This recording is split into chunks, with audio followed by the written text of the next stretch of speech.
ようこそどうぞはじめまして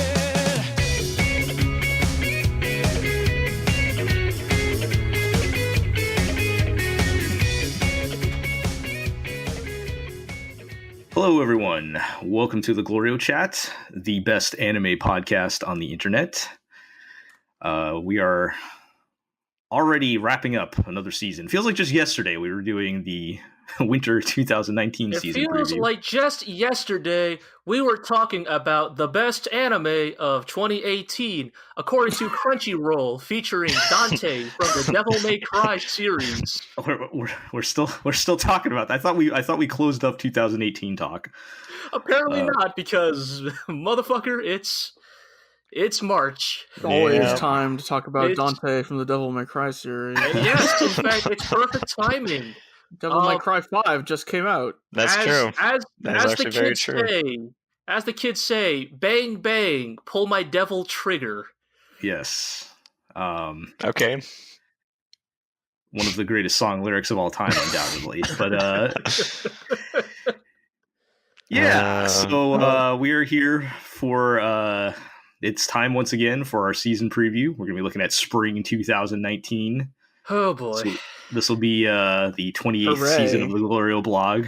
I don't know if that makes us the longest. Wait, say that again? This will be the 28th season of the GLORIO blog. 28? Yep. That's Motherfucker, I turned 28 this year. Jesus. I know, right? Yeah, so Feel does your that make mortality. us like the longest current running anime at 28 seasons? I don't know. I mean, I don't know if that's still our fucking Twitter description, but I think that makes us even more qualified to call ourselves the Wu-Tang Clan of anime blogging.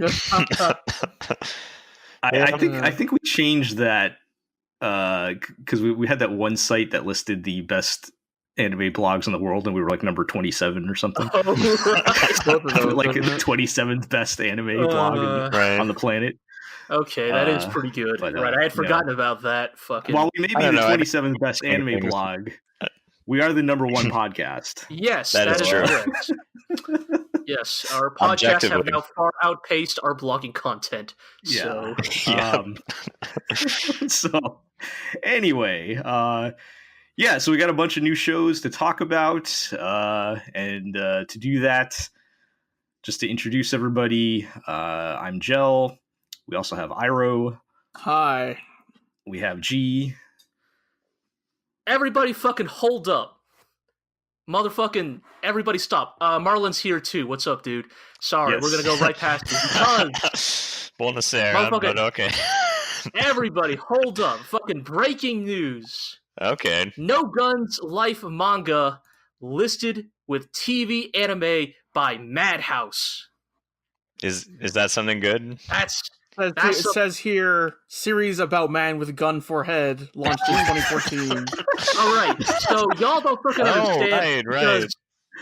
Because none of y'all fucking read manga, or more importantly, none of y'all read good manga. Y'all busy sitting over here being like, oh man, I really like the fucking shogi that was played in this chapter, or like that's not what I read that manga for. Sure was funny in that latest chapter or something, but no. That is what I would read that manga for. I am reading the real shit out here. I am out here in the trenches, fucking trawling for the real shit. So that's true. So now we don't know this. It does say Madhouse, but this anime could end up being some fucking CG abomination, and then I will, just like Golden Kamui, be forced to retract every statement I make here. But motherfucking man, No Guns Life, my dude, it's a fucking cyberpunk neo-noir action thriller about a war veteran turned down-on-his-luck private eye whose heart of gold has him helping the downtrodden people of his crime-ridden neighborhood more than taking actual jobs. And he has a gun for his head? Yes, he's a war vet. And he's a war vet because he's a cyborg. And yes, his primary cybernetic enhancement is he has a gun for a head. His head is a gun. His head is a pistol with a jawline. But can he no recollection of how this happened. No, that's the thing. That's the thing. That's the great thing.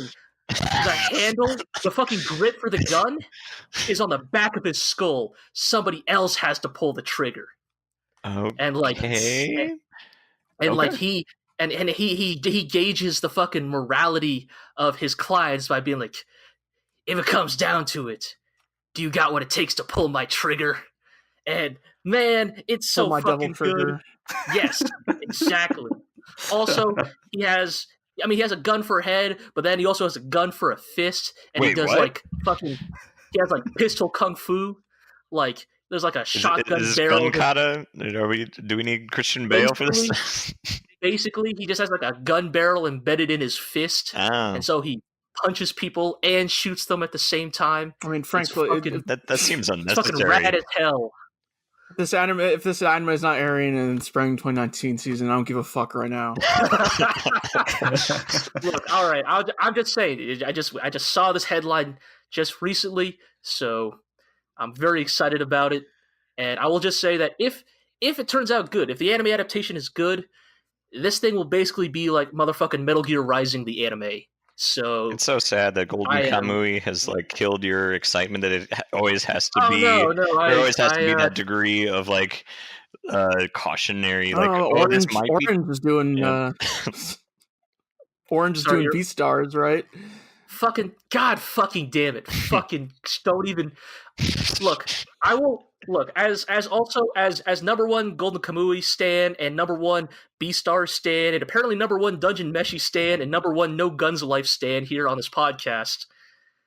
I will save the Beastars rant for when we get to that. For when Beastars airs. Yes, the time is coming soon. The time is coming soon for that. I will go to bat for that motherfucker like I have never before in my life. So y'all can look forward to that. So summer or fall or whenever. I'm assuming Beastars is going to be summer because they're already showing stuff for that. But I actually have no clue. So well, I guess we'll see. But yeah, so maybe in 3 months, see us again for that. Yeah. But anyway, we got spring shows to talk about. Mm-hmm. Just kind of giving Battle Planet and Beyblade Blurs GT. Yeah, the hot stuff. Sorry, continue.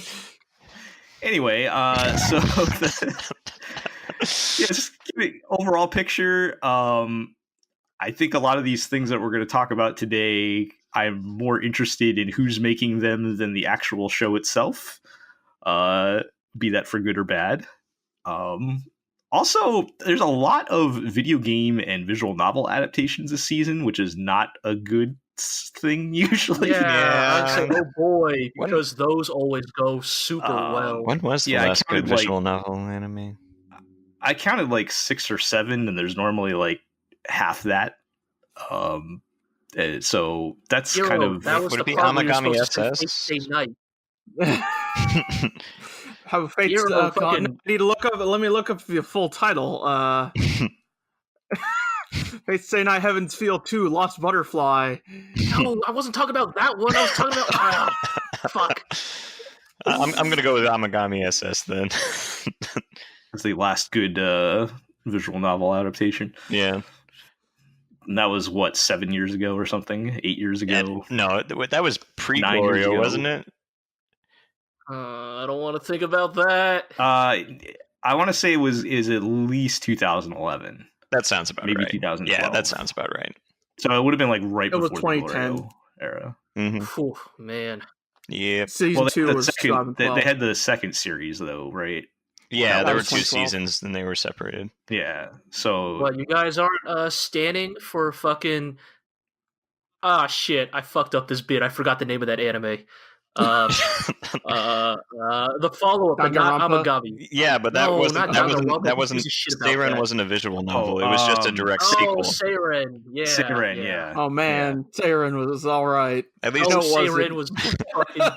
It started out great, and then it just was a hollow slide into mediocrity. I don't know. Whoever wrote that show is a wonderful person. No, they're I'm sure they're fun to the throne. Not since Reconquista in G have I seen such baffling dialogue. Okay, you got it there. That is true. That is very true. Yeah, technically though, Seiren not a visual novel. It was just an anime follow-up to that series. This is rapidly falling apart. Jail, bring us to the first anime. Yeah, we just need to get on the board. This train. Rein it in. So, if this is your first time joining us for a preview, we don't talk about everything on the podcast. We just pick a few things that, for better or worse, we thought were worth talking about. We will have more detailed coverage on the blog in the next couple of weeks through our preview guides and first looks and all that. So stay tuned for that. So we're just going to pick a couple things to talk about, and we're going to start with a couple of returning series to kind of get us warmed up with. And let's start with an easy one. One Punch Man is coming back. Heck yeah. One Punch! I'm totally looking forward to that. Thing, though, all the staff is different, right? The director's different. It's no longer Shingo Natsume of Space Dandy fame. It's no longer fucking studio. It's no longer Madhouse. Now it's JC's staff. Yeah, that's true. Also, the plot line they're adapting for season 2 sucks. Is it that bad? The alien ship one? It wasn't that bad. No, the alien ship was over. Oh, it is? Man, I totally forgot. Season 1, dog. Yeah, dog. Okay, season 1 ended it. So, on one hand, I think because it's taken so long to make this, so this was announced forever ago. So maybe they spent all that time making it good, but just doesn't need to exist. I'm not going to necessarily go that far, but I think we have here in our notes that it is going to win the Safest Bet award, and I'm actually not so sure about that. I think Mob Psycho season 2 easily did deserve being kind of the safe bet of this season, but I think that's because there was a lot of the returning staff. It was the same studio. You could see the lineage there. Even if some roles had changed around. With One Punch Man season 2, my worry is.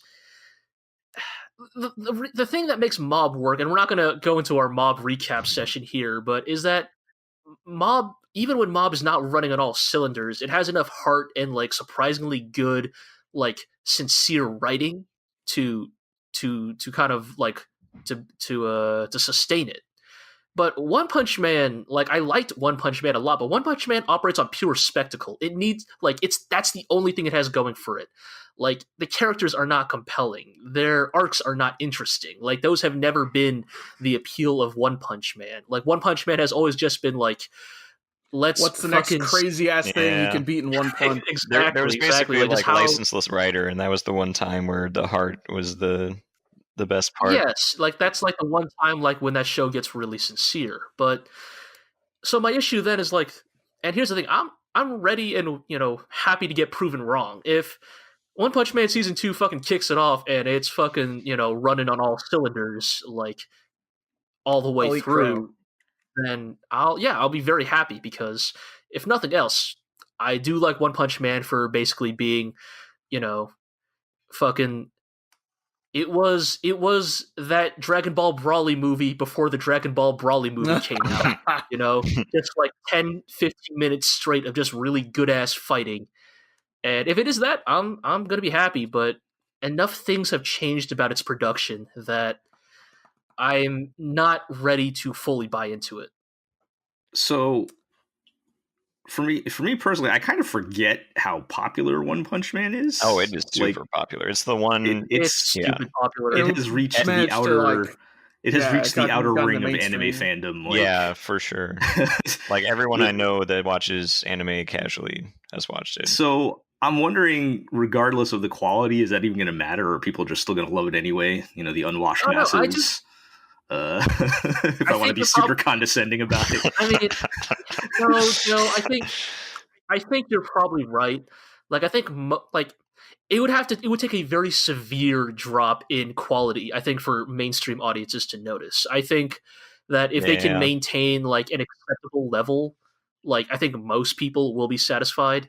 I think just for us, not to act like we're fucking anime, Sakuga snobs or something, but whatever. We are 28 seasons. But it's just that compared to the just sheer standard that One Punch Man season 1 established, I don't think it's unreasonable to have those standard expectations. It makes me, I mean, just furthering that point, it makes me think of how people actually liked Dragon Ball Super. Yeah. And, I haven't seen an episode of that. It looked like everything I've heard about Super is that it looked terrible 99% of the time, but like that the plot stuff is not that bad. Yeah, but do you watch Dragon Ball Z for the plot, or do you watch it for the... No. Well, that's the thing. It never looks that good. That's a weighted question, because that depends. All right, and that depends on what you mean by plot. Because, like, motherfucker, when Piccolo merges with Nail and fucking starts beating the shit out of Frieza, is that plot? Is that narrative? Yeah. I mean, it does a good job of like making you want to see that guy beat up that other guy, right? Like, which I guess if you want to call that plot, then sure. I'm mostly joking here, but I will just say original Dragon Ball actually had a plot, but it also is really weird. And Dragon Ball is just about the fighting. But I mean, you go back to that old show, and the fighting wasn't that like they would turn it up for the big fights, but it wouldn't always be that great. Yeah, Super looks worse though. Oh wow, it does. That's amazing. Yeah. Okay. I mean, that's the thing. I think at the very least, JC Street. No. J Street.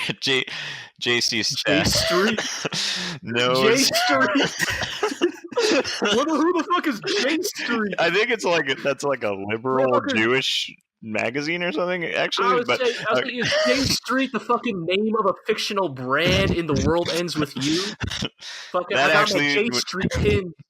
That sounds about right, actually. Yeah, that actually does sound about right. But I'm just saying, like, they know that they got to at least have something to make people buy it, right? Or do you think that they think they can just, like, do they think people are going to buy it no matter what? Yeah. I mean, I'm not going to be that cynical to think that they're not, like, going to try it all, but, you know... Yeah, I don't know if it's gonna. I would be shocked if it's of the same quality as. Do we have any idea who's doing the OP? It's still Jam Project, I believe. Okay, well at least we'll have that. Okay, I mean, if nothing else, like the safe bet of best OP of the season, right? Probably, yeah, probably. Who knows? Who could say? You know, yes. There's always going to be. Yeah. I mean, okay, I don't know. I mean, looking at this fucking list of anime we have, I actually don't know what on this fucking list here might actually have an OP of the season contender, but I'm always willing to be surprised. The Watanabe show? Motherfucker, that's why I just vaguely hinted at what's on the list. I didn't actually say anything. Sorry, we'll get there. That's like 7 points down the list. Fine. Yeah, let's in true anime fashion, I'm using incredibly blatant foreshadowing. Let's move on to the thing that only I'm actually interested in. Okay, I was going to say. No, I have an academic interest in this, and I have my reasons. Yeah, right. We're moving on, right? Yeah. Okay. Yes. Then the show in question is. So yes, we are talking about the return of Fruits Basket. It's going to be a complete remake, right? Kiwami Arms. Yes, so they have said they're going to be redoing the entire series. They've updated the visuals so it doesn't look like the most 2001 anime of all time. Yeah, I heard they're remaking from the ground up. They're even using the Resident Evil 7 engine. It's pretty exciting. But yeah, like I'm really interested in this because every female anime friend I've ever had, that's like the first anime they'll tell you about if they're my age is Fruits Basket. And I never really got into it because at that time in my life I was like, oh, that's a girls anime. But and for some reason I just never the only thing you like. Yeah, I know. For some reason I just never went back and watched it because there was always something to watch in the new season. But yeah, it's hard to hit the backlog. It's just a name I heard over and over across the years, Yeah, but it's never knew anything about it. It's very popular and well regarded. I never personally got around to watching it either. I just always remember there was, and I don't know if this was just my experience, but there was always a copy of Fruits Basket in every anime DVD section I've ever sure. in every, like from like whenever it came out to like whenever stores stopped having anime DVD sections, there was always like at least there was always one copy of Fruits Basket there. I still has one. I always got it mixed up with School Rumble. You know what? I could actually see that. They're about the same era. Yeah, I could see that. Yeah. The thing I was going to say is I think that in a lot of ways, like, it's probably just because of the circles we interact in, but there's likely an argument to be made that, like, Fruits Basket probably was one of those fundamental early 2000s anime that, like, really enraptured the Western anime watching audience. Right. So here's the part where now I reveal to all of you that I have actually watched the original Fruits Basket in its entirety. That is the real twist. In fact, it was one of the first.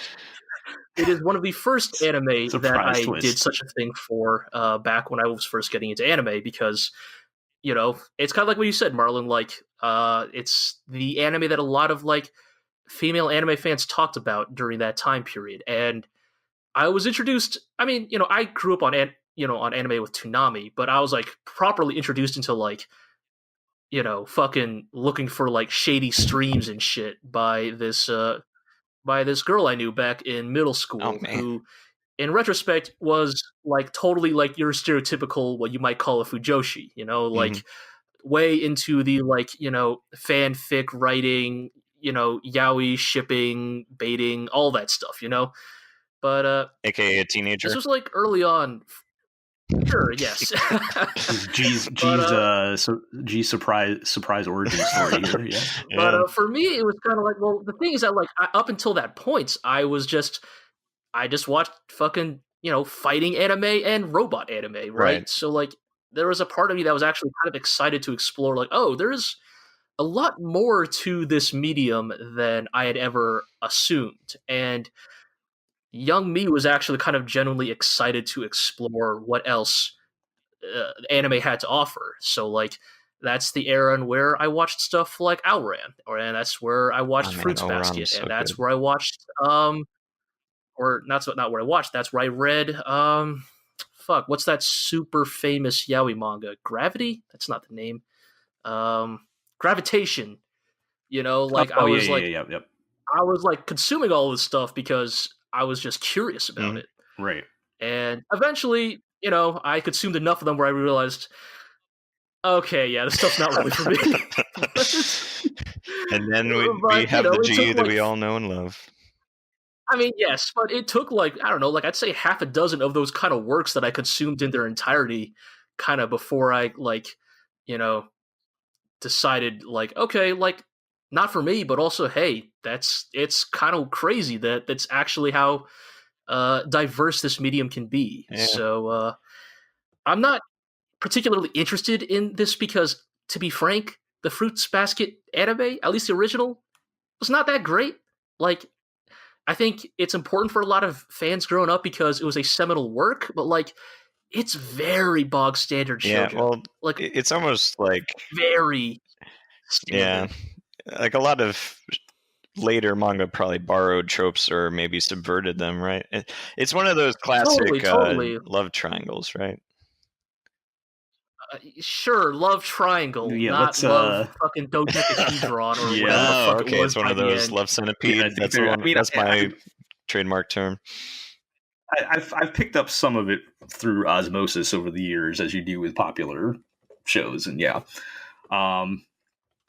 So yeah, I mean, I'm interested to at least see an episode or two and kind of see how the adaptation goes, and you know, kind of get a feel for it, and you know, even going back. I mean, as with any you know, kind of, if you want to say classic type shows that are, you know, well regarded, you know, that might seem as G said, bog standard. Like, it's still kind of interesting when you're looking at that as the perspective of, okay, well, you know, a lot of other series copying this, you know, kind of almost like a history lesson type of thing, right? Yeah. You could say that Fruits Basket is the JoJo's Bizarre Adventure of shoujo manga. Well, there is some weird stuff that goes on in it, so yeah. But I guess the thing is, despite that comparison I just made, the thing is, I actually don't know if it's aged nearly as well. My suspicion is it probably hasn't, but right.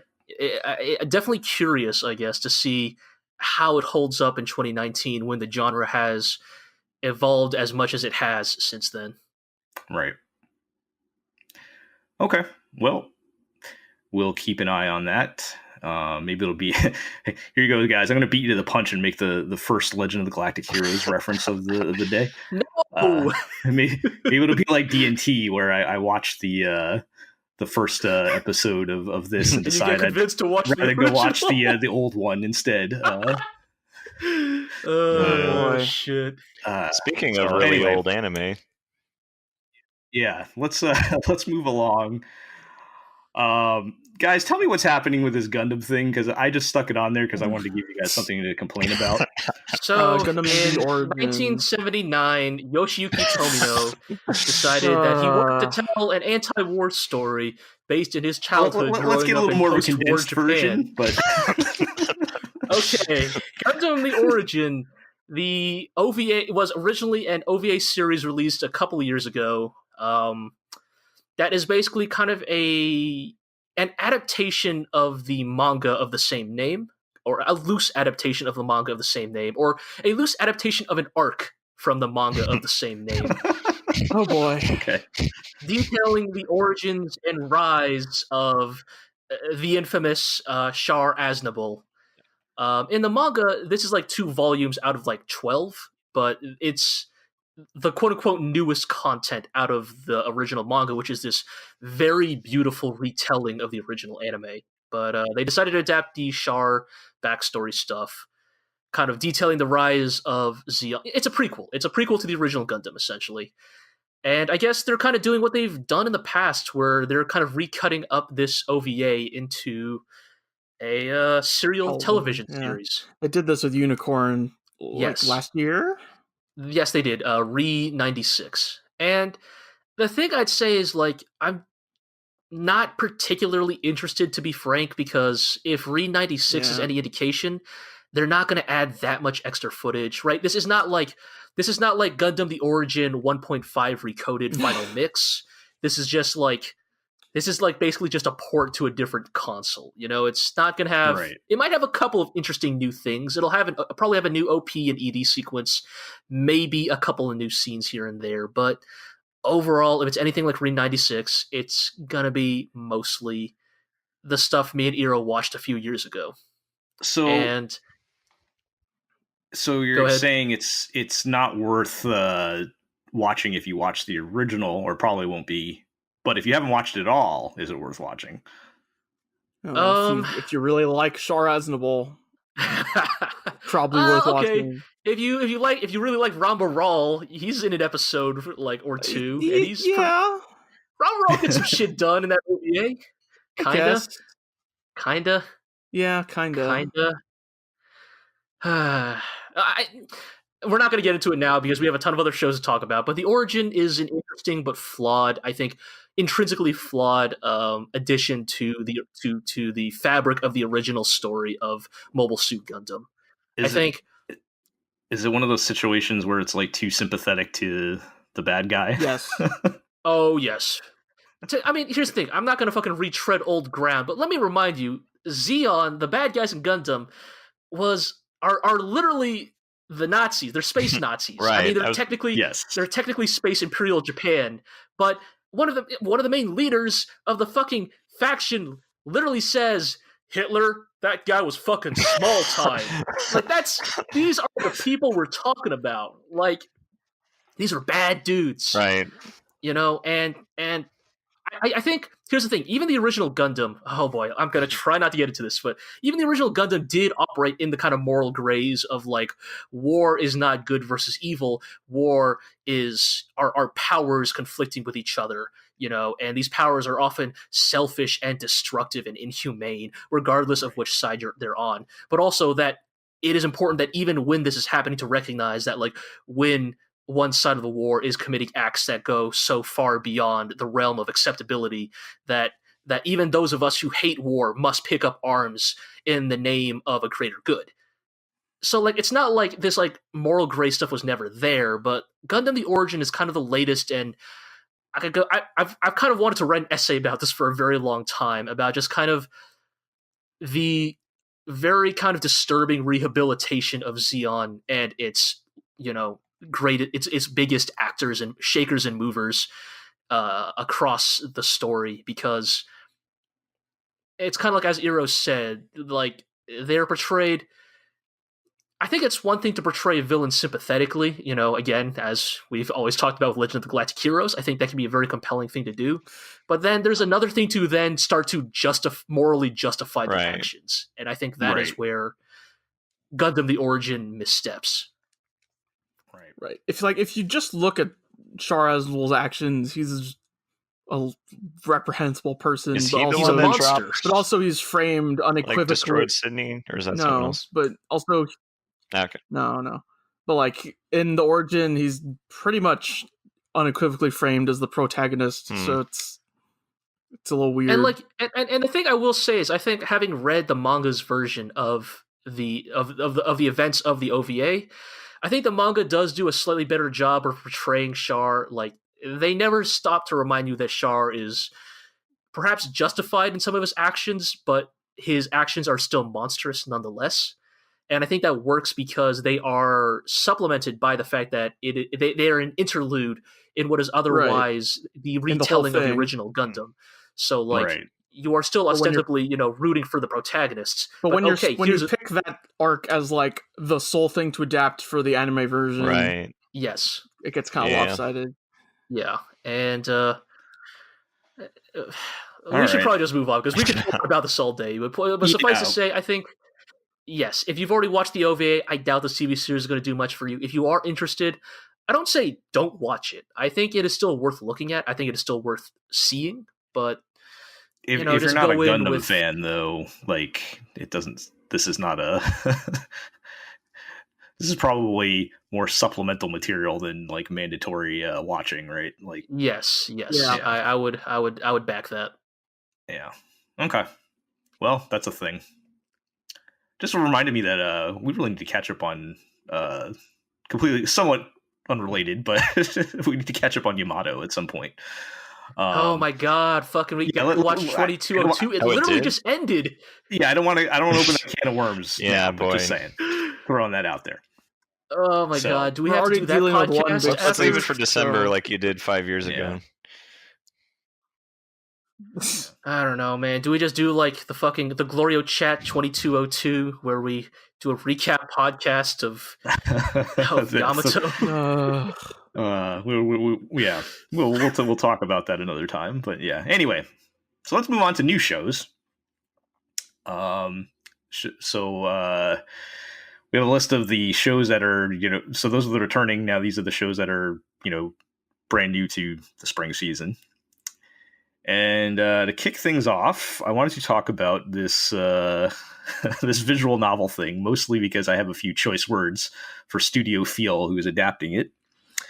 But the title of the show is and the subtitle that Wikipedia tells me is I don't know. Girl Who... What's the title?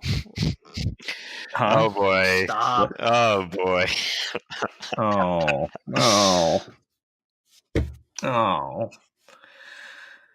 Wow. So you can watch our sister podcast, Legend of the GLORIO. Wait, but Heroes on that one too. All right, let me try this again. The title is A Girl Who Chants Love at the Bound of This World. That's what Wikipedia told me. Isn't that just a episode? Yeah, that's what I was going to say. Is this an Ava reference, or is this a reference to the actual original novel that Ava is referencing? Shouting love at the heart of the world or something. Yeah. Anyway, I forget the exact title, but I know which one you're talking about. Anyway, so this is an ancient adult visual novel from like the mid 90s. Oh wow! So this is something that should have come out in 2003. Yeah, so this should have come out in 2003. Yeah, probably adapted by fucking like, I don't know, early 2000s Dean or KyoAni. Well, actually, we'll get to this in a minute. It should have been adapted by Feel, because that's basically what they started in that time period. But really? So I've never heard of this, but apparently it's kind of popular. So like it got its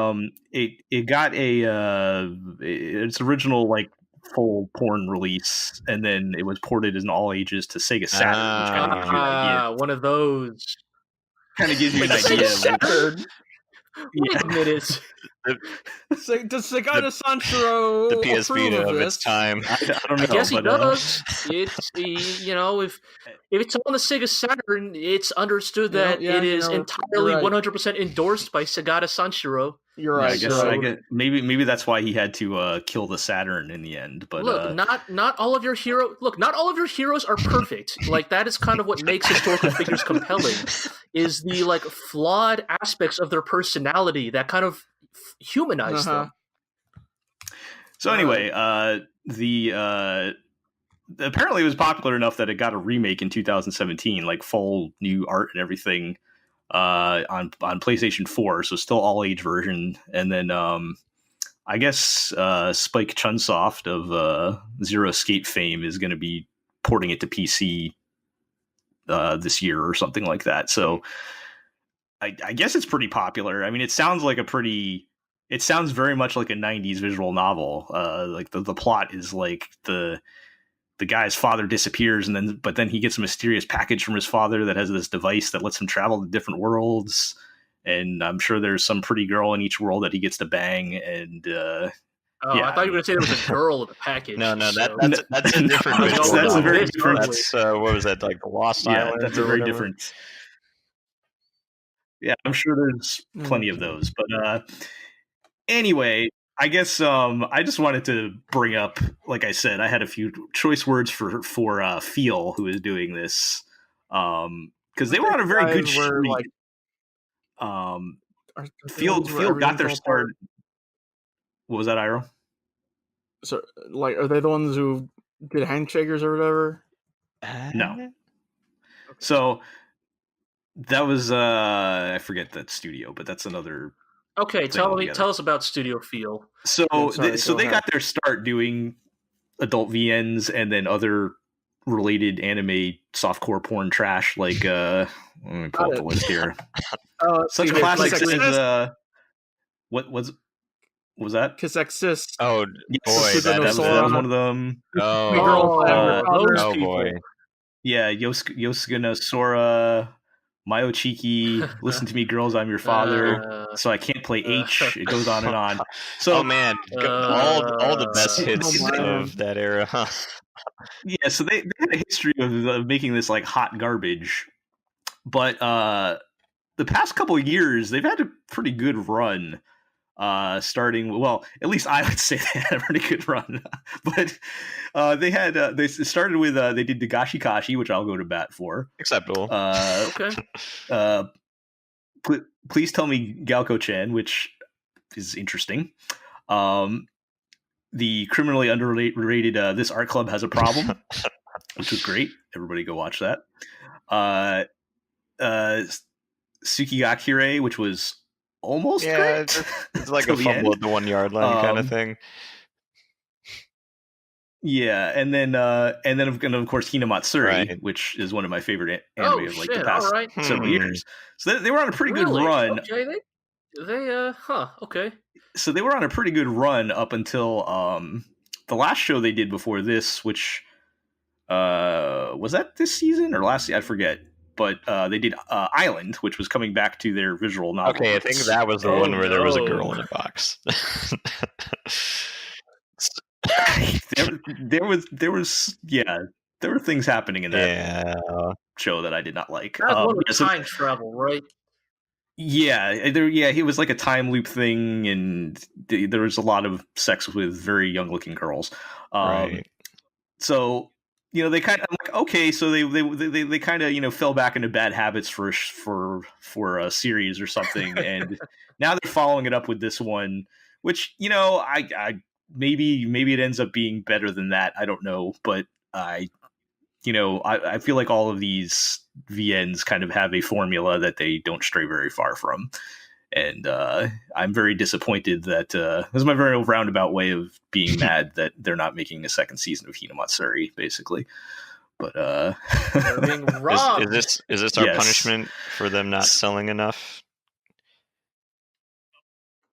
Oh yeah, from Hinamatsuri selling terribly, they have to. It's like they gotta put some money back in the bank here. I don't know. This is the fucking shit they resort to. It's like a Gendy Tarkovsky situation. But I mean, like, is that even like you got to make Hotel Transylvania before you can make anything good? Because we got to make that scratch. Yeah, I don't Okay. get that reference, but the Fine.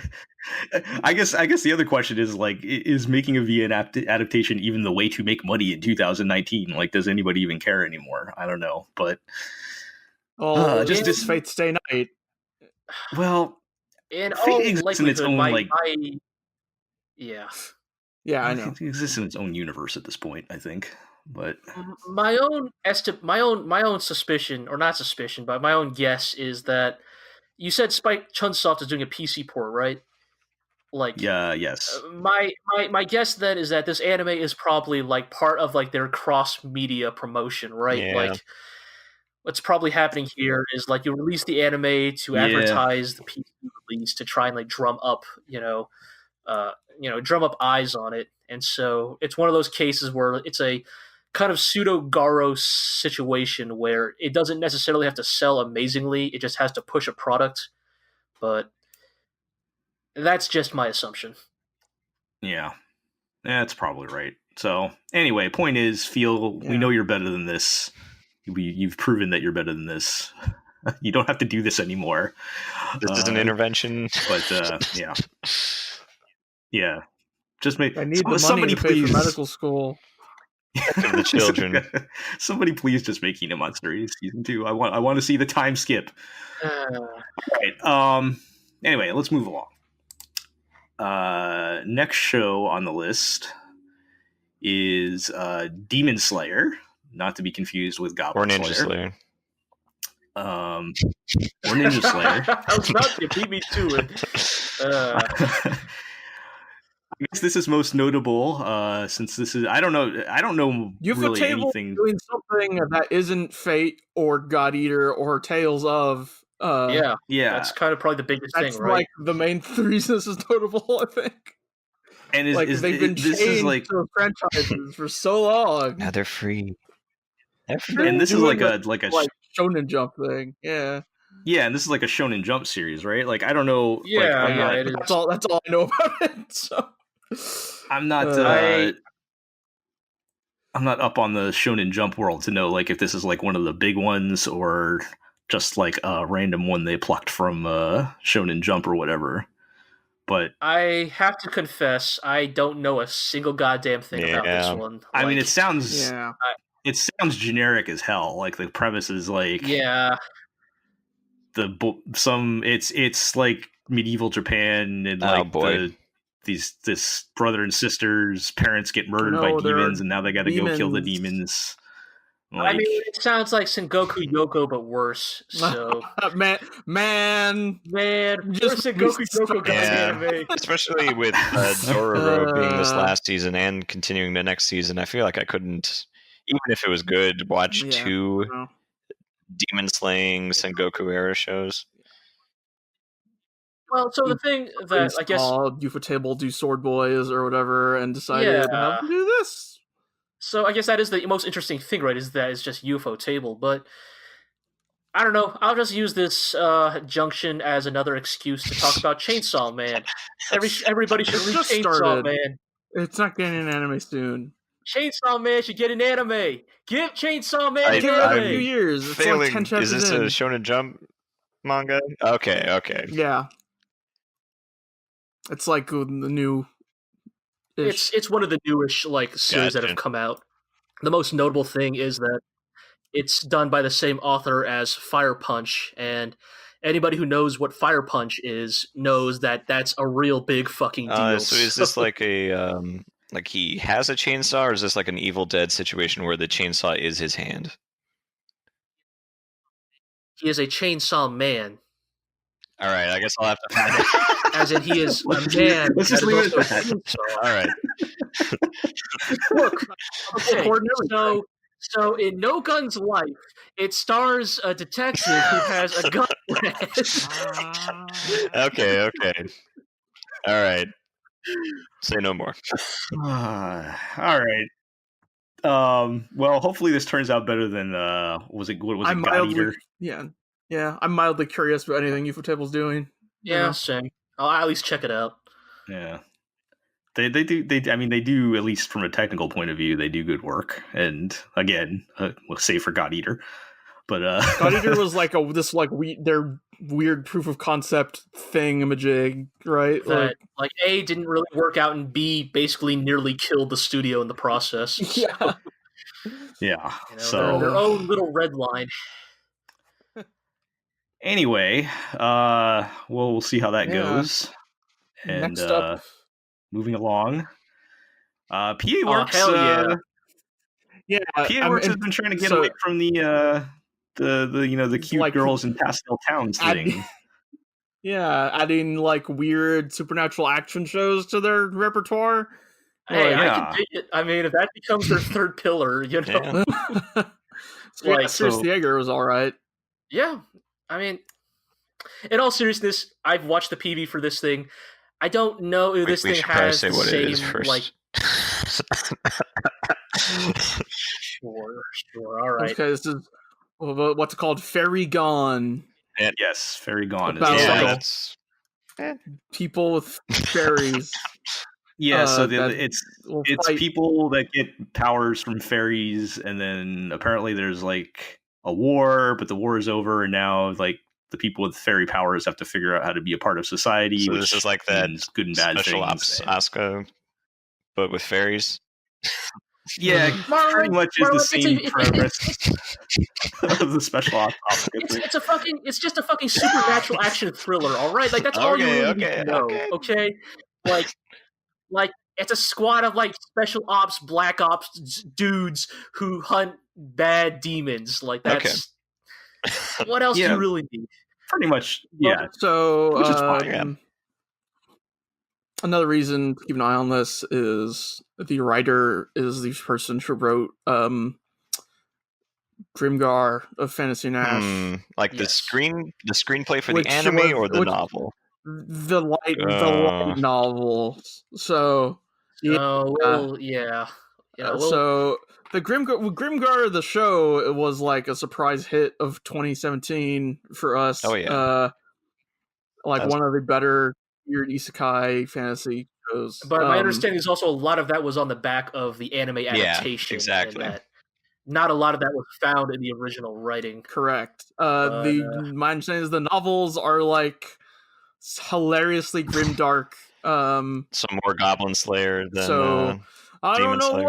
I don't know what to think about. I don't know what to think about a Fairy Gone, but I'm curious. When you say novels, you're talking about the Grimgar novels, the right? light novels. Yeah, because this is Fairy Gone is anime. This is an anime original. Wait, so he's writing scripts for the anime. He's writing an original script for the anime. Yeah. Yes. Okay.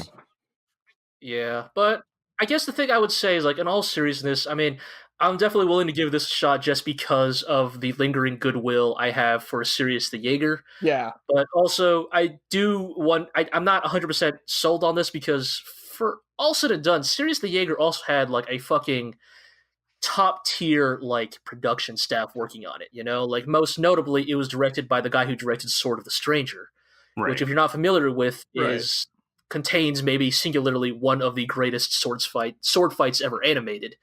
Like, Sirius the Jaeger like had a really like slick quality to its action like cinematography, which I'm not so sure we're going to necessarily see with Fairy Gone. For one, Fairy Gone already in the PV you see a fairly healthy usage of CG, so that's not an instant mark against it. But you know, I get the impression I don't know if it'll necessarily have the same.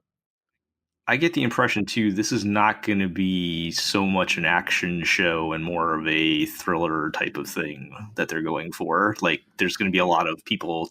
Like, the trailer has mostly people talking, like, standing around talking, and, like, it's going to be, like, investigating mysteries and stuff like that. Like, I get the impression that that's going to be more than that, and then maybe there'll be, like, a fight at the end of the episode or something like that real quick. But... yeah, we'll see how it goes. But I don't. Yeah. I think if you're gonna expect this what we got from Sirius the Jaeger with like you said, they that show had such a great pedigree that maybe is not here for the action part of it. Yeah, I don't know. We'll see. But it is. Yeah. And speaking of Sirius the Jaeger, actually, turns out the fucking soundtrack got released like a month ago, and nobody told me. I've been listening to that. It's pretty fucking great. Soundtrack was good, yeah. Yeah, I just want to give that a quick shout out too. But yeah, I don't know. Yeah. Fairy Gone. We'll keep an eye on it. Yeah, we will see. See if it's very good or very bad. Oh God. Okay, moving on. Next. Iro, master of the segue. let's talk God, about. I fucking want to wring your throat. Let's talk about RobiHachi. Fucking, I didn't even have time to look this one up. What So the fuck is it about? This is some all weird. I know, Go ahead. it's an original comedy. Yes. Also, based all I know about this, it's an original comedy. And it's been directed by one Shinji Takamatsu, who is one of those directors who's just been everywhere, done a little bit of everything. He directed Gundam Wing. And very popular show, The Daily Lives of High School Boys. Oh, okay. Most recently seen directing and Brave Express by Guine. Wait, what? Oh, what? Wait, what? Like I said, he's been all over the block, dude. Dude has been around the block. God damn. But Cute High Earth Defense Club Love also did that. Which was pretty funny, actually. Ixion Saga DT. Yeah.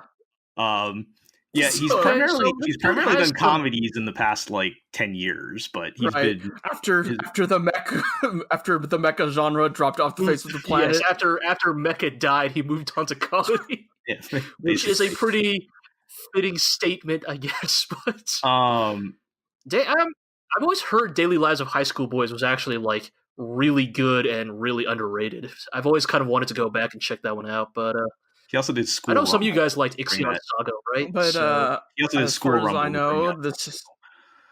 But as far as I know, this RobiHachi show is about a squad of goofy loan sharks.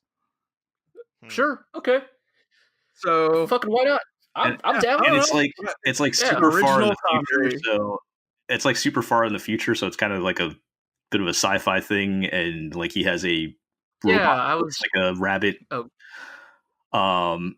It's. I mean, I was going to say, I'm reading this premise right here. It says right off the bat, it takes place in Neo Tokyo and takes place in the year Galactic Century 51. So you already know it's probably pretty good. Well, also, this key art here has a box that just says Neo Tokyo Potatoes. Yes. So you know what? Maybe I'm already sold on this. Yeah. It sounds good on paper. Curious. I don't know if you guys watched the trailer. I've not. I have not. I literally have never heard of the show. Oh no! Is it all CG? The trailer, not so much.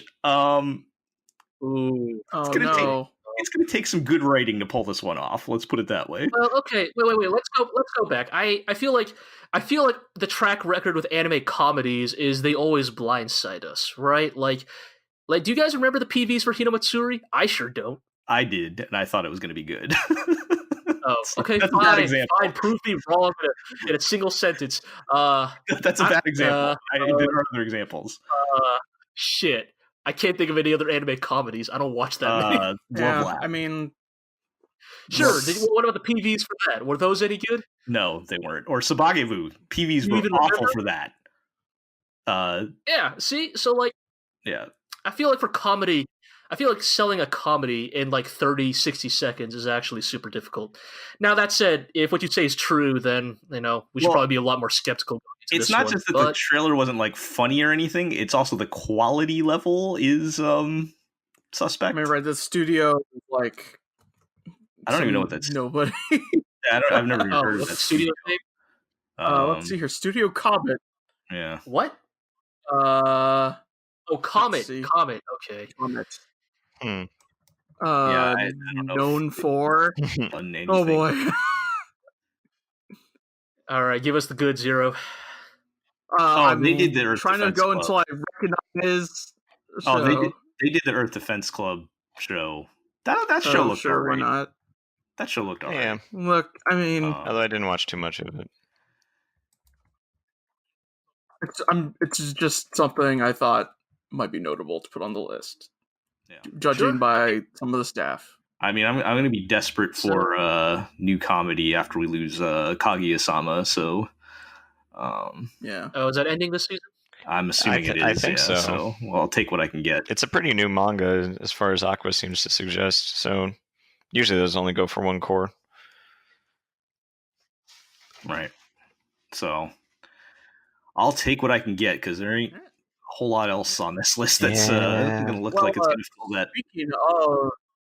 Speaking of anime comedy, is Boy, this. tell us more about this next show, Al. So, I mean, It's like Iro is really just enjoying making us suffer, knowing what Dogakobo has become. yeah. I'm So well aware of what Dogakobo has become. we've well documented is that there. a comedy in and of itself? The story of Dogakobo, is that like a black comedy?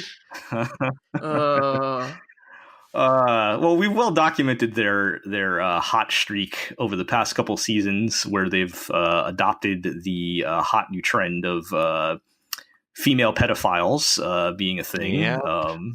Series centered Well, around. good thing they're switching it around. Yeah, so now we're bringing it back around to just the more conventional form of pedophiles. The But new Jesus series Christ. that they're bringing in next season is Senko the Always-Helpful Fox, which is a story about a magical fox girl that randomly appears in the home of some tired salaryman and acts like his wife. But it's okay because, even though she looks like she's 8 years old, she's actually 800 years old. So, nothing wrong with it. We're going back to like early She turned into a 2000s dragon? anime at this point. Like with this nonsense.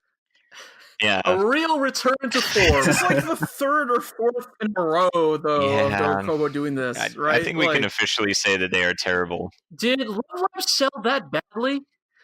Did Love Live sell that badly that it like permanently traumatized No, Dogakobo from ever? They did. Like, I don't even like Love Live that much. No, they did. No, They did Monthly Girls Nozaki-kun, which sold great. Yeah. They should have had the money. Right. Oh wait, Yeah. wait. Okay, so they have had financial success doing good things before. Yes. So I don't know what happened. New management. Everything they've don't done worry, the since- season after that, they're doing The that inevitable muscle corruption show. of man. I don't know. Oh, are they doing? That's right. Are they doing the Do You Lift Bro show? Oh, are they? So. wait, are they? Oh shit! All right, they're good again. We're all good, guys. Yeah. Nah, we're fine. We're solid. That's because not. I get to use that. That's next season, I believe. Yes, and that means next season I get to use that as an excuse to talk about Kengan Azura, another manga So- that only I've Save read. it for the Man, next is that like why they preview made podcast. that Uza Yeah, maid so- show? Just because so they could draw a woman with abs? Like, They had to practice. Who fucking knows, dude? Remember when they made Majestic Prince? Yeah. That show was I mean, that was- alright. that was before they were good. Nobody remembers Majestic Prince. The Majestic Prince sequel movie also pretty Yeah. alright. Maybe I'll watch Yeah. it someday. I'm rereading the description on this show, and it's like whether it be cooking, cleaning, or special service, quote unquote special Special service. Yeah. service. She'll heal his exhaustion with her tender care. Tell me more. Yeah. Oh, why? Can we just move Yeah. on? I feel like there's like we have beaten this dead horse so many times. Yeah. Like Rip Dogakobo. Well, let's move on Like, to some It good. used to be cool for like half a second. Yeah, let's move on to some good stuff. Yeah. Well, conditionally good. We'll see. Look, but I mean, it's at least notable. It's going to be a step Yes, up from what we're definitely talking notable. about now. well, that's not hard. oh yes, of course. Yeah. Next show. I'll hear the Nabashin's making a new show. Motherfucking Shinichiro Watanabe. Yeah, yes. the Cowboy Bebop man. Yes, that's like a Funimation tagline, like from the makers of Cowboy Bebop. Oh my god! At least you can actually say it this time. Whenever they fucking put like the same studio as Cowboy Bebop, as if Production IG has not revived all of its fucking staff by now. Right, fucking like anime studio Theseus over here. Yeah, seriously. But yes, so we are talking about Carole and Tuesday. Yes. So this is it's Bones and it's Shinichiro Watanabe, like we just mentioned. Which is so pretty high profile right off the I didn't know it was Bones. Yeah. Yeah, okay. I mean, like, for all intents and purposes, this is a high-profile thing to pay attention to next season. So the story is about it's a music anime. It's about this surprise. This girl, Watanabe writing about music. So there's this girl who's like a street musician who meets this like rich girl who also plays music, and they kind of band together to make music in the far future on Mars somewhere. So there's like a little bit of a sci-fi element. And the idea of everything now is all automatically generated and computer programmed and everything, and they're making quote unquote real music with real instruments, which they did like a worldwide audition for the singers. It's a pretty legit. I thought that was kind of neat production for sure. Totally. And go ahead, G. Go ahead. Oh, no, you go ahead, because I'm going to be the negative Nancy on this one. So. I think it looks nice. I'm not like, I think it has a good chance of being good, but I'm still being cautiously optimistic. I'm kind of thinking of that's the right term. I'm kind of thinking of, and this is, I believe this is an original project, right? Yeah, I still have memories of Kids on the Slope fresh in my mind.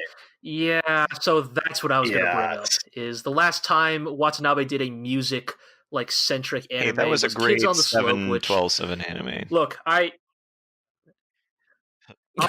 own every fucking soundtrack for Kids on the Slope. Oh, yeah. That soundtrack is fucking killer. But that anime, it still has one of my favorite moments of all time in an anime. It was okay. So.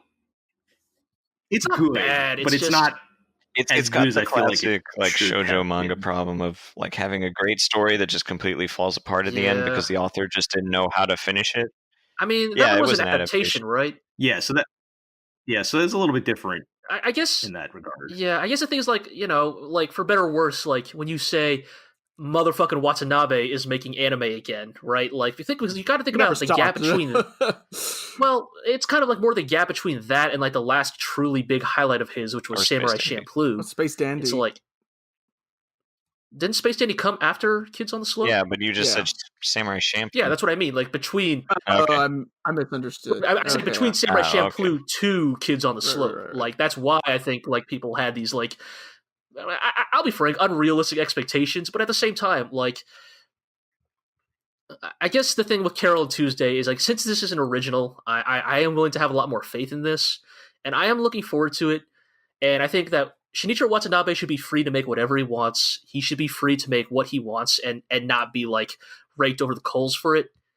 I think for me though, being the kind of anime fan, he's not going to make Cowboy Bebop again, G. No, I'm not, and that's the thing. I'm not asking for Cowboy Bebop. Anybody, look, I'm going to say that right. I'm going to say it right here.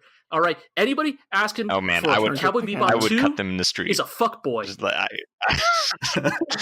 All right, anybody who wants Cowboy Bebop 2, you're the same people who wanted Fooly Cooly 2 and 3. You're the people who are you're the people who, when in Cowboy Bebop 2 and the first episode starts playing Call Me, you're like, oh man, this is the shit.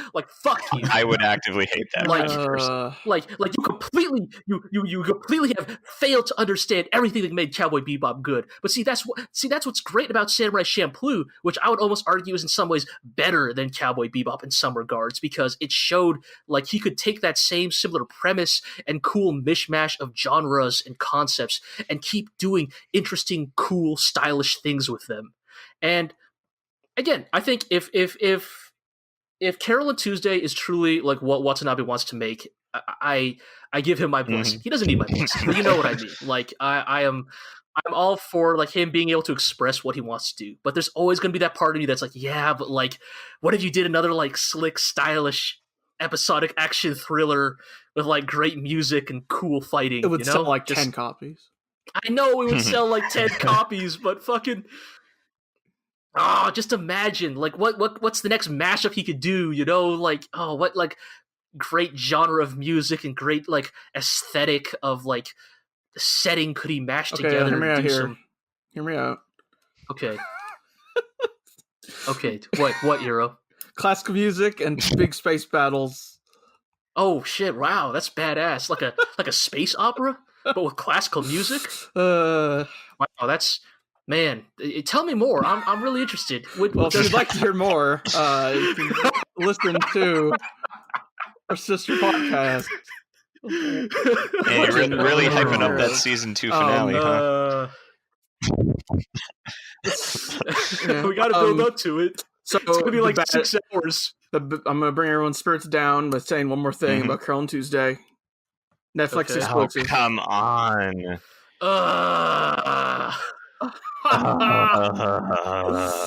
I mean, that's the most fucking Netflix move in the world, right? Grab the anime being made by the Cowboy Bebop man, but also like eat a dick, Netflix. Yeah, I that's kind of like their.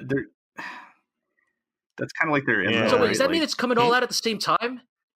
Are we gonna have to fucking do this? It's airing like week to week Japan starting in this coming season. But it's like gonna airing be like in a full Little like a Witch season Academia later or something. situation. You mean, or like which means yeah, exactly. We're gonna. I thought you were talking more of like a Devilman Crybaby. No. It's like a Little Witch Academia situation.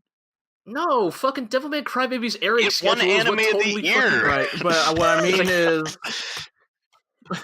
Yes. Oh, in spite of its terrible release schedule, that killed all of the discussion of it like 2 weeks in. Point is, us people in the West, if we want to watch that week to week, we won't be able to, most likely. Well, I'm sure fan subs will fucking or whatever. GLORIO blog does not condone piracy or anything. Yeah, I guess you're right. I guess we won't be covering Carole and Tuesday. Says the guy who's been talking about Gurui every episode. Yeah.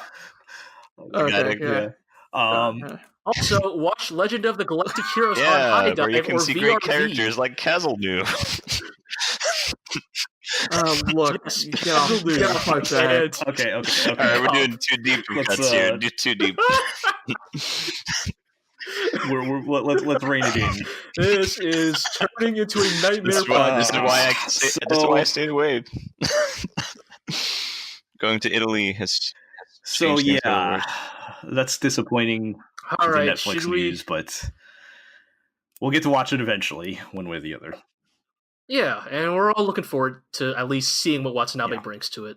Yeah, and it looks nice too. The trailer looks really nice. So yeah. Okay. Now just imagine though, if they all played music, but also they had a gun, and also they knew Jeet Kune Do. So Sonic Underground. Gee, we don't have to put guns on everything. It's okay. Okay, fine. Breakdancing, sword fighting. I'm not picky. Not everything has to be a fight. It's okay. We can do this. People will never understand. No. All right. Macross 7. Let's move along. I don't even know how much we're going to have to say about this next one because I haven't really seen much about it. But apparently, there's some kind of adaptation of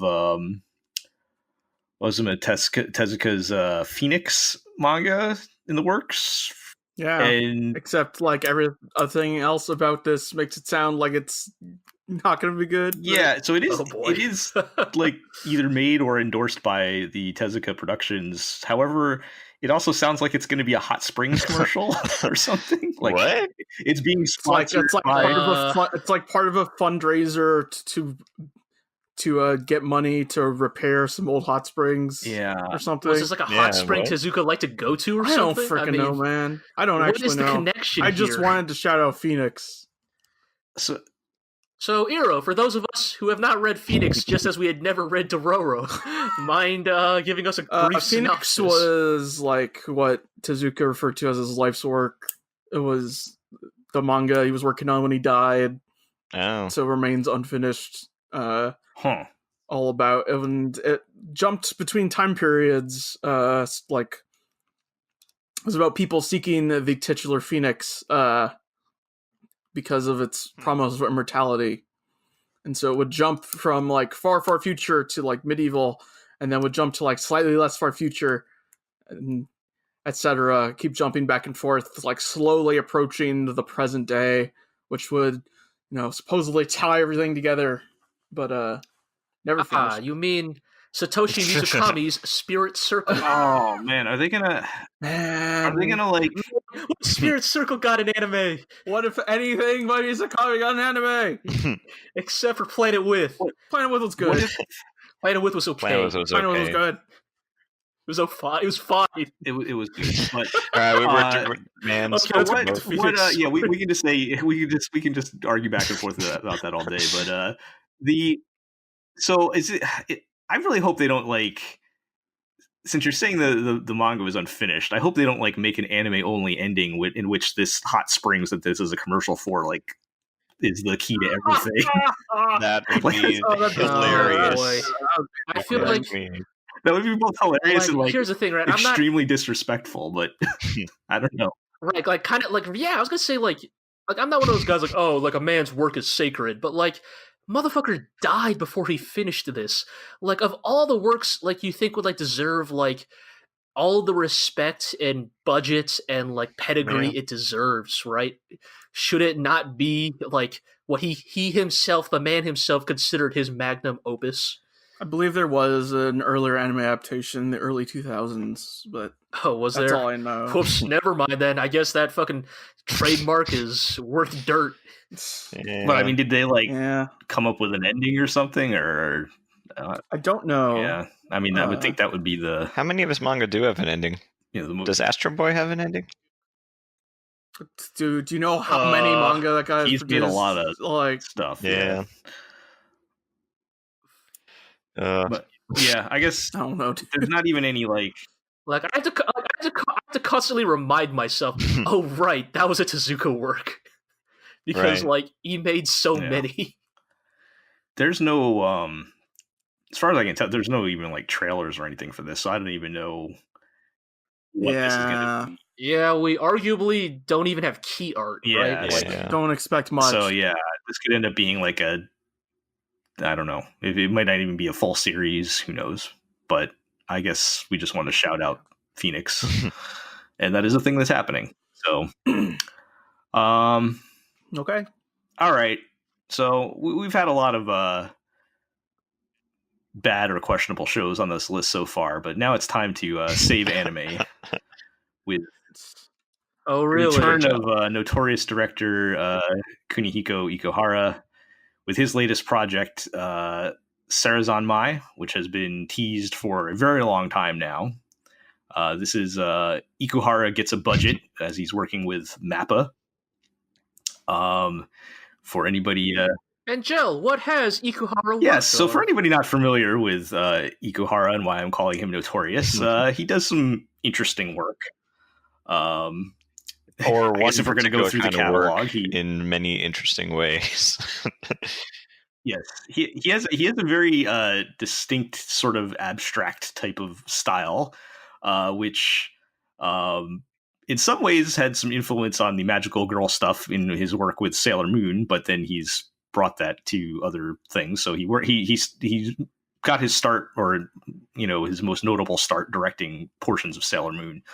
But he's most famous for Revolutionary Girl Utena, which is sort of a cult favorite, which is also very weird. Doesn't the lady do a lot of car at one point? Utena, an anime that there's some weird stuff.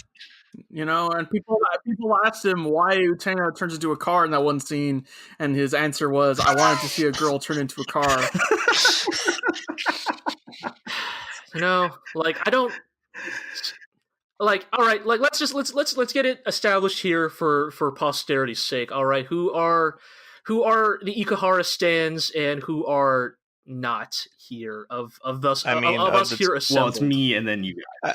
Okay, so I love Penguin Drum. I think it's really weird. I don't love it quite as much as Gel does, but yeah. Bear Kuma, whatever, it was just total trash. I will speak on Zig's behalf. He has stated that Penguin Drum may be the best anime of the decade.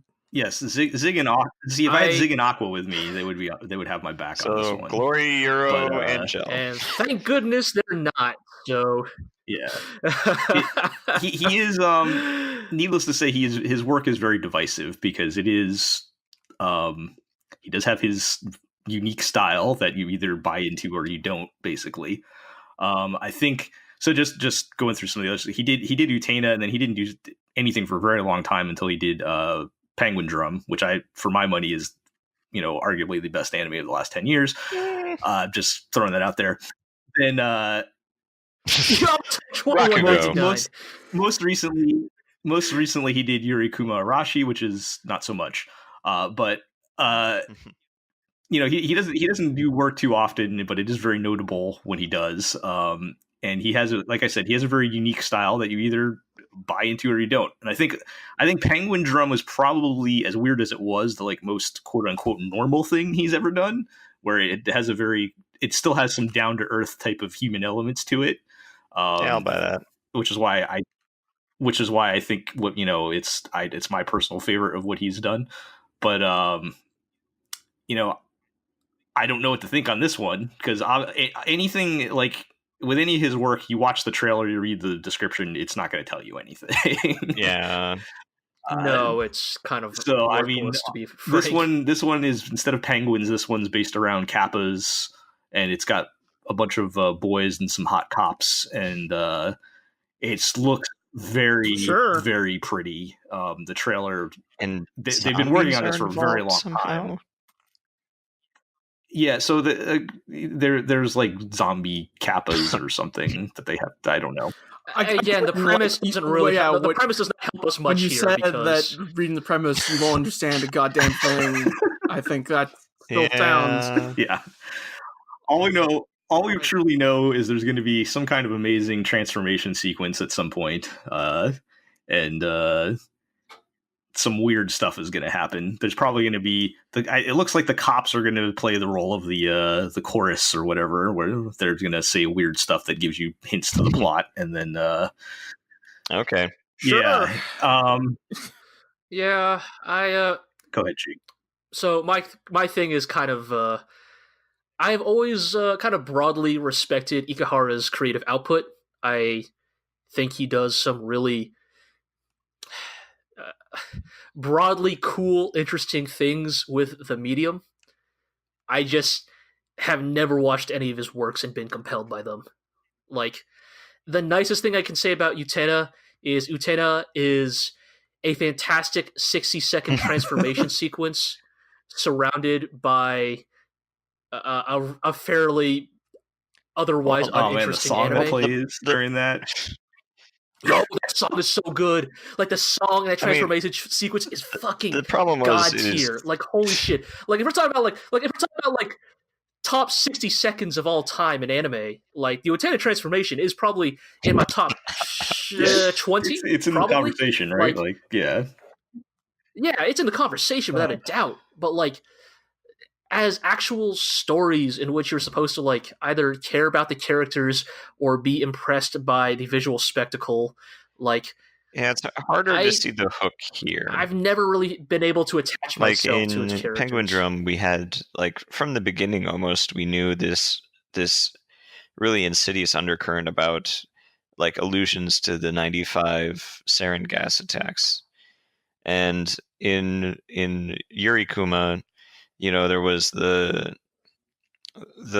war that they would talk about, and like the idea that people actually died from the bears. And in this, I guess maybe we'll have to see if there's something, but it seems way goofier than the other shows. Yeah, again, I mean, that could also just be a red herring. suppose. I mean, I would not trust. I mean, yes, I would not trust anything. I would definitely say that even the PV. Yeah, I would not trust anything in any trailers or anything for this. Yeah. So the thing I will say, I guess, in Ikuhara's defense, and why I like his work is, I always say he tells stories in a way that you can only tell them through anime. Like That is true. I like this his work couldn't be a manga. It couldn't be like a live action movie. It couldn't be like, you know, a written story. Like this, like he uses the medium to create feelings and moods. Sometimes it works, sometimes it doesn't. And like I said, you kind of have to also buy into it. Like if you're just looking at it at surface level and trying to figure out all the clues and details and realize that half those things don't actually mean anything, then you might not buy into that. But if you buy into the way it works, where it's very much like it's abstract art a lot of times, where it's creating a feeling or a mood, and the details aren't really that important. I enjoy that. I also understand a lot of people don't want to put that type of effort into it. Oh, I'm sorry that I'm lazy. Okay, Joe. fine. I didn't mean to come off like condescending on that, but no, it is a different way of looking at it that you either buy into or you don't.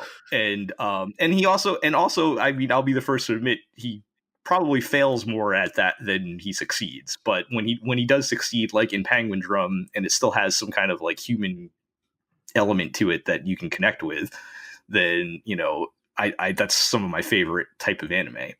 So at the very least, I'm excited to see what his new project is going to be, and I hope it's going to be more like something like Penguin Drum or Rutainer or something, and less like Yurikuma, which was just I don't want to get into that. But watch that. Yeah. Whole thing. So I'm at the very least excited to see what is going to happen. Sure, yeah. I mean, again, another work by a very high-profile creator that I think we're all, if nothing else, definitely curious to see. I will say one more thing. What they bring. He does have to step up his game on the transformation sequence after his protege in Review Starlight. Oh, that's right. Yeah, dude, that fucking Review Starlight transformation, holy that was really shit. good. Like, what if he subverts it have to step it up and has a really ugly transformation for the Kappa, because like this is like his Ava. He's gonna subvert all his tropes. It's gonna deconstruction of transformation sequences. Marlin, you joke, but that might actually be what they do, right? Because like the Kappa are not like elegant and cool. They're like, at least in the TV, they're like goofy, dumpy looking things. That would like be interesting.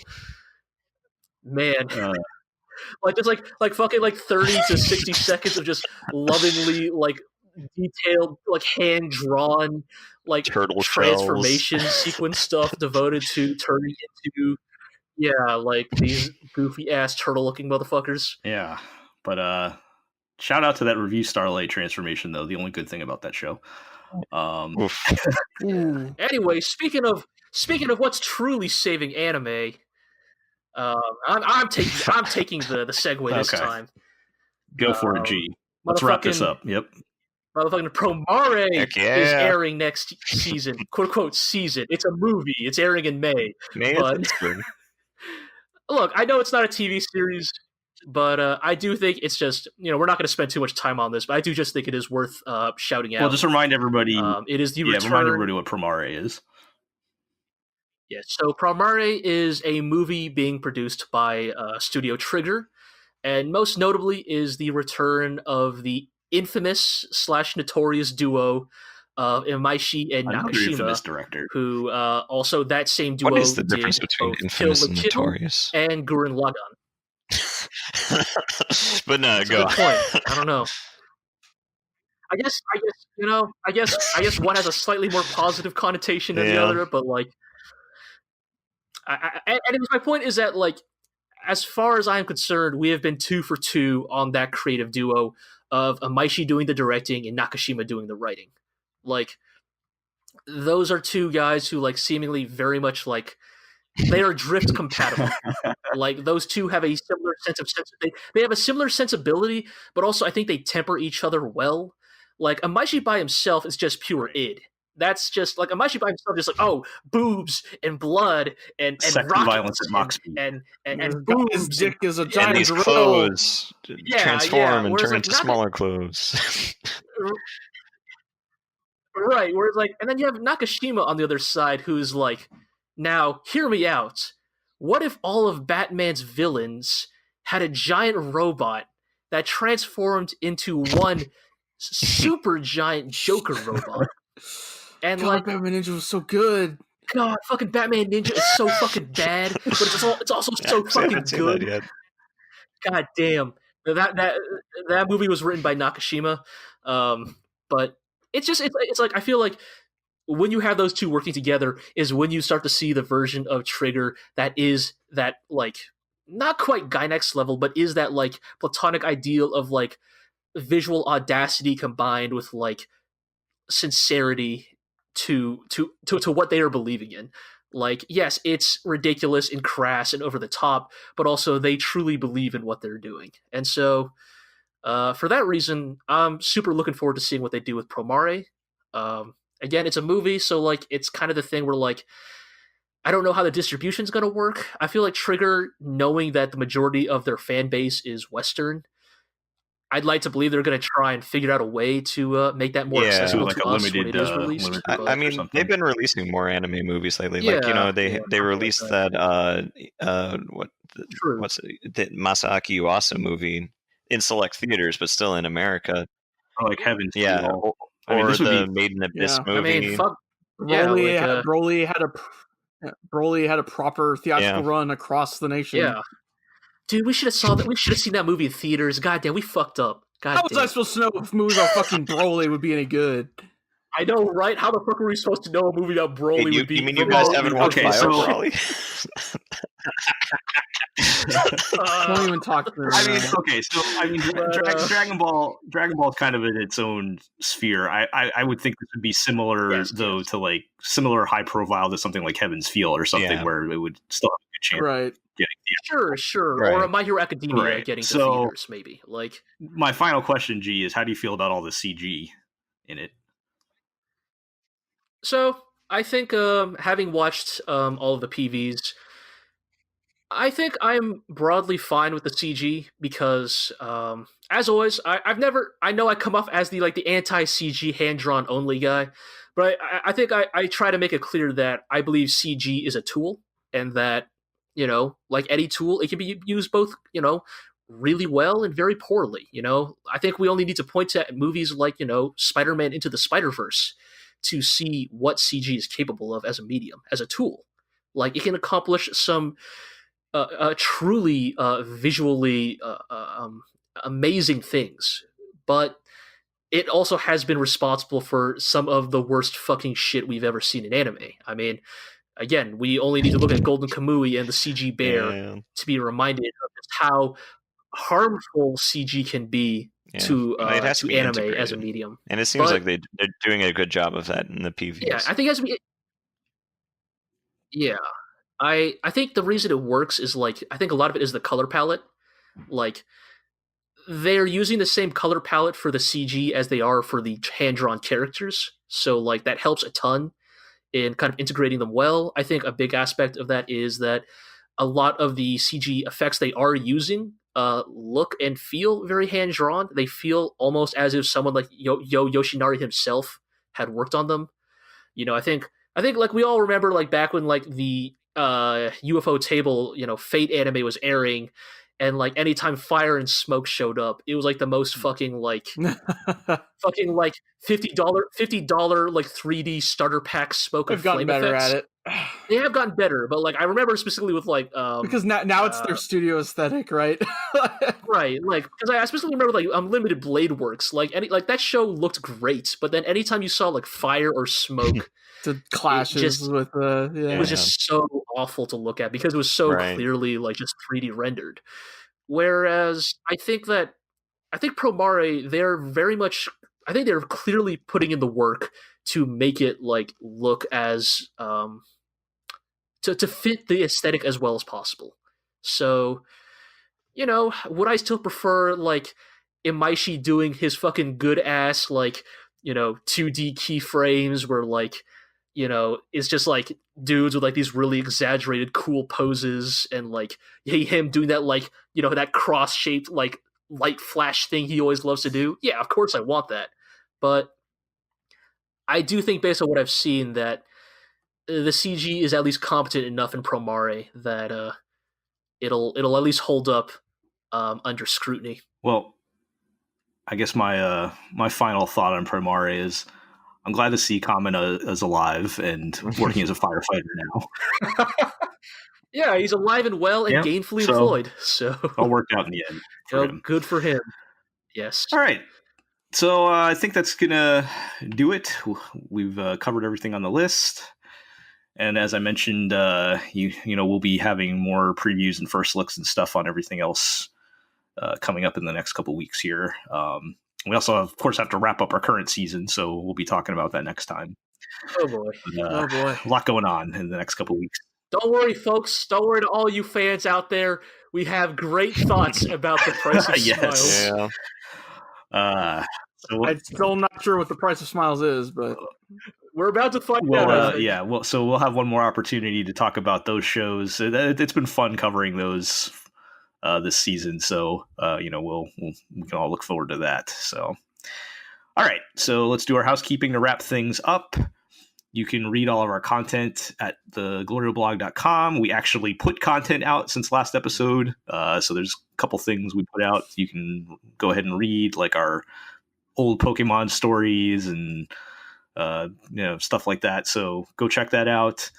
You can follow us on Twitter at the GLORIO blog.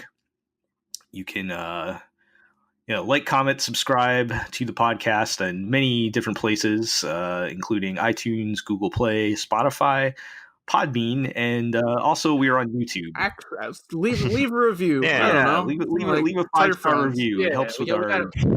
We gotta boost those metrics. And also subscribe to our YouTube page where we post the podcast episodes, so we can get our nice URL. Do something someday. To a bell, I think. So that they know when new videos come out. Probably, sure. Oh yeah, you click that, join that notification squad. I don't even know what that does.